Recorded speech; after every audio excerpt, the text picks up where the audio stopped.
ਜਾਣਾ ਹੀ ਜਾਣਾ ਤੂੰ ਹੈ ਵੇ 31 ਨੂੰ ਤਾਂ ਜਾਣਾ ਹੀ ਜਾਣਾ। ਚੱਲ ਤੂੰ ਸਾਡੀ ਯਾਦਗਿਰੀ ਬਣਾ ਲੈ। ਉਹੀ ਨਾ ਮੈਂ ਜਦੋਂ ਦਾ ਲਿਆਇਆ ਮੈਂ ਵੀਡੀਓ ਬਣਾ ਰਿਹਾ ਹਾਂ डेली 5-6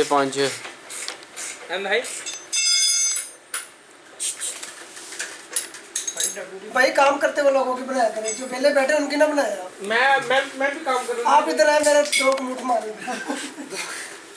2 मुठ मारे वाजिर गार्डन भी हो रही है ये यादगिरी शर्मनाक है। टायर गंदे हुए ना थल्लों साफ करके फिर यादगिरी शर्मनाक है यार। टायर गंदे हुए ना साफ कर। वो इधर उस्ताद मेरे ना कोई लाइटिंग सिस्टम बना दे स्टूडियो वास्ते।